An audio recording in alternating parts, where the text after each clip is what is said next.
KG চালের কিছু অংশের উপর 8% এবং অবশিষ্ট অংশের উপর 18% লাভ করে।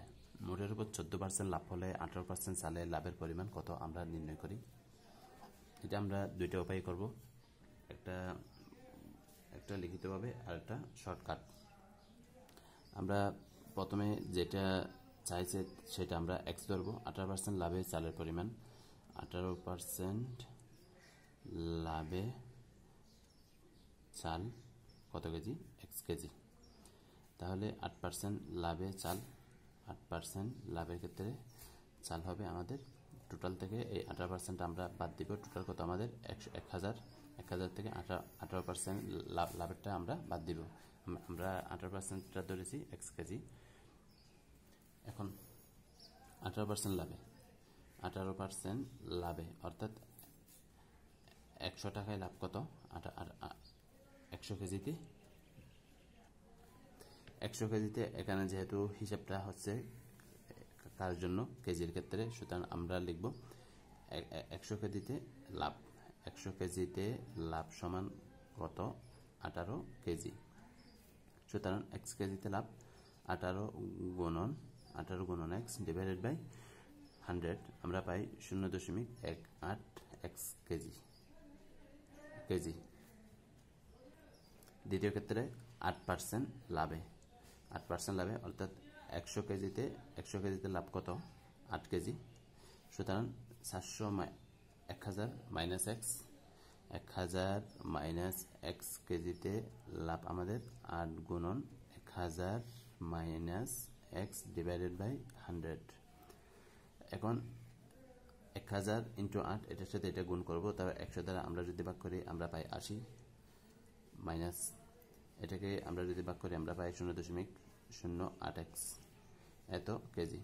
মোটের উপর কত পার্সেন্ট লাভ হলো? মোটের পার্সেন্ট লাভ হলো 14%, অর্থাৎ 14% লাভে।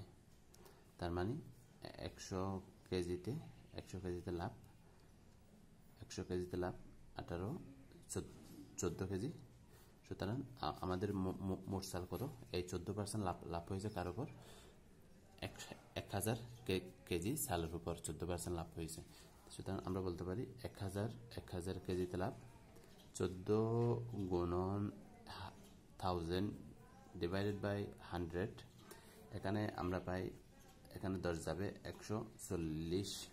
এখন প্রশ্ন মতে এটা সমান, এটা হচ্ছে মোটের উপর বাকি দুইটার যোগফল। 0.18 এক্স যোগ 80 বিয়োগ 0.08 এক্স ইজ ইকুয়াল টু 140। 140 থেকে 80 যদি চলে যায় আমাদের থাকবে কত? 60। এদিকে পাবো আমরা 0.08 এদিকে পাবো আমরা 0.10 এক্স। এখন আমরা ভাগ করব, ওই পাশে 0.10 দ্বারা আমরা যদি ভাগ করি এই দশমিক আমরা তুলে দিব। এটার জন্য আমরা এখানে যেটা করলাম সেটা দশমিকের জন্য একটা এক, বাকি দশমিকের পর যতগুলো ঘর থাকবে ততগুলোর জন্য একটা করে আমরা কি দিব? শূন্য দিব। এখন 10 10 100, তাহলে 660 ইন্টু 10 600, অর্থাৎ 18% লাভের ক্ষেত্রে চালের পরিমাণ কত কেজি? 600 কেজি। তাহলে এটা হচ্ছে কার ক্ষেত্রে? 18% লাভের ক্ষেত্রে। এখন 8% লাভের ক্ষেত্রে কত হবে? 1000 থেকে আমরা 600 বিয়োগ করব, তাহলে আমরা পাই 400 কেজি। এখন আমরা শর্টকাট উপায় করব। কিভাবে আমরা শর্টকাট উপায় করতে পারি দেখি। আমাদের দেওয়া আছে 8%, একটা 8টা দেওয়া আছে 18%। এই দুইটার মধ্যবর্তী সংখ্যা কোনটা? 14, অর্থাৎ এটা হচ্ছে মোটের উপর লাভ, অর্থাৎ সব মিলিয়ে লাভ হচ্ছে 14%। এই 14টা আমরা এখানে দিয়ে দিলাম। প্রথমটা 8% লাভে চাল, দ্বিতীয়টা 18% লাভে চাল। এখন আমরা যেটা করব শেষ থেকে বিয়োগ করব। 18 থেকে 14 বিয়োগ করলে আমরা পাই কত? 18 থেকে 14 বিয়োগ করলে 4, 14 থেকে 8 বিয়োগ করলে 6। 8% আমাদের নির্ণয় করতে হবে 18% লাভে চালের পরিমাণ, মোট পরিমাণ ইন্টু যার অংশ বলবে তার অনুপাত, তার যার অংশ বলবে সেটি যার অংশ 18% লাভের অংশটা আমরা লিখব নিচে অনুপাতের সংখ্যাগুলোর যোগফল।